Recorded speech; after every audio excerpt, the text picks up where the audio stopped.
Listen, we were discussing English managers and the lack thereof. 2 of them in the Premier League. Compare that with much bigger numbers elsewhere. 16 Italian managers in Serie A, 15 Spanish managers in La Liga, 10 French managers in Liga, and 9 German managers in the Bundesliga. And what is costing our players?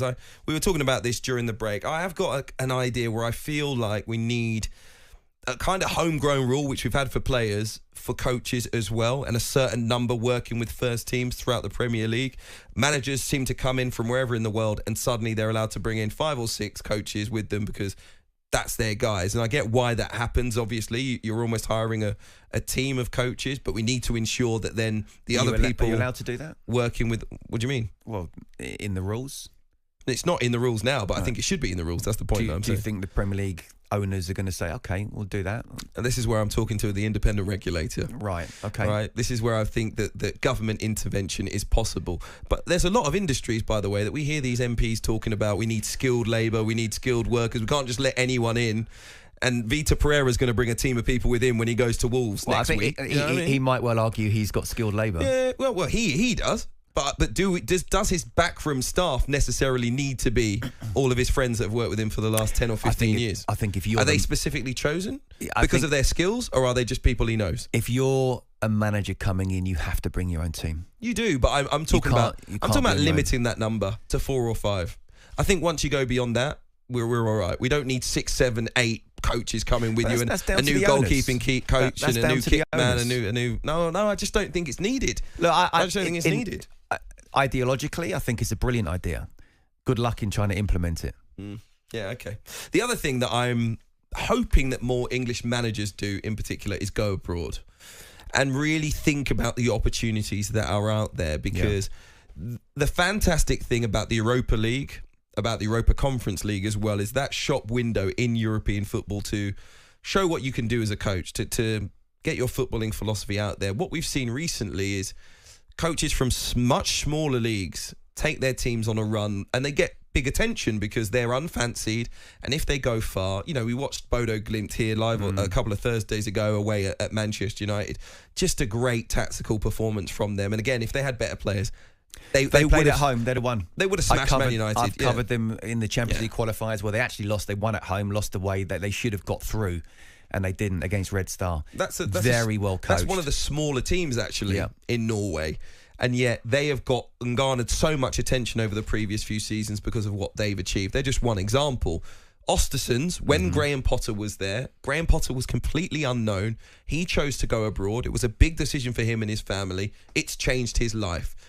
Ostersund's, they went on a run in Europe, and he managed to come back to England, come to the Championship, funny enough, but get a job which put him maybe further up the ladder than he ever would have thought as a manager, as the head coach, and he was able to show people what he could do, and he ended up, probably not even on the basis of what he did at Swansea, but on the basis of what he did at Ostersund's, being taken further up the pyramid. This is not me saying he's the greatest manager in the history of football, but he ended up at Chelsea. It didn't go his way, but he never ended stood up. A chance. But he ended up at Chelsea. Do you understand what I mean? It's like to see an English manager going into a job of that ilk off their own back, i.e., not a former player, is something that we've rarely seen over the last 30 years. You're right, but then people could turn around and say, and look what happened.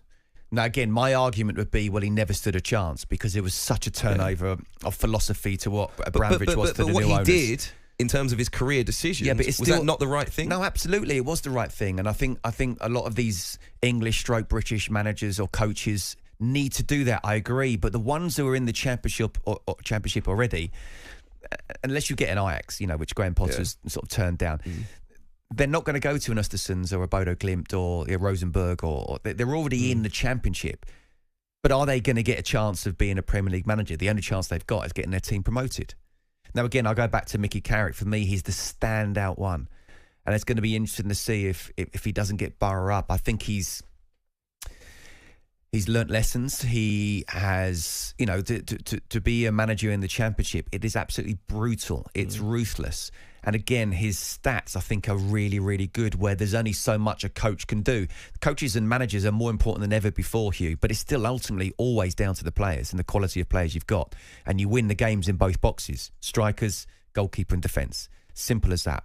But his underlying stats are really, really good. I'd love to see him get a job in the Premier League. I really would. And again, Fabian Hürzeler's come in and done really well.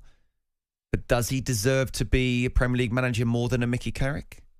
I would argue no. But it's data now. You talk to a lot of these it's football data, clubs. And again, it's Tony Bloom.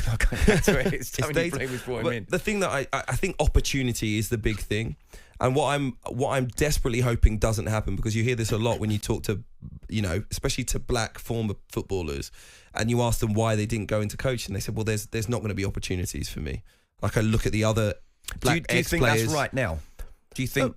No, as we stand now, we don't see a lot of black coaches in English football. So I think if a player had that opinion, I couldn't really argue with it.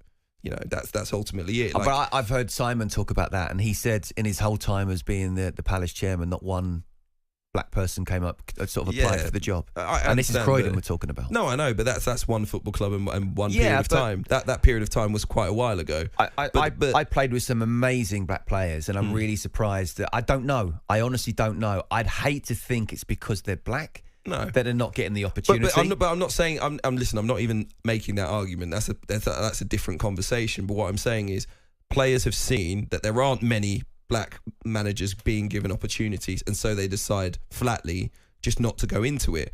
My point on it is, I don't want English players to think that English managers aren't going to get opportunities, and so it's just not something that they would consider.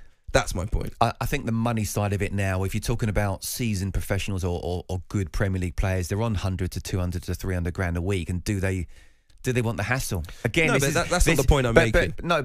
Well, it is, because... No, I'm not making an argument about money. All I'm saying No, but it's about, do these players want the hassle of being a manager? And that's where I really admire Frank Lampard, a Steven Gerrard, a Wayne Rooney, that they don't need all this, but they still want to go back in there. No, but I'm not. But there's a lot of players who won't. But I'm not talking about the hassle of it. I'm talking about people that would just say, listen, there is no point in me attempting to become a manager because English coaches don't get opportunities. I don't want players to think that. I don't want them to look at the stats that we just mentioned and said, well, there's 2 English managers in the Premier League. But my chances of ever making it to that level, Hugh, if you've been driven as a top Premier League player, you don't think that. You don't have that mindset. But we've spoken to plenty of ex-black players who have had that mindset. We're starting that conversation again. But maybe it's more of a colour thing, which obviously is absolutely wrong. But my point is the same. It's that if you are sitting and looking at, well, what are my prospects if I go into the world of coaching, and you're saying that people like me, whether I'm talking about English or whether I'm talking about black managers, people like me are not being given opportunities, what is the point? Then that's the same either way. If they want to be a coach, if they're top players and they want to be a coach, they should be in there. Okay. Absolutely going for it all the way. On AM, on DAB, via the talkSPORT app and on your smart speaker. talkSPORT.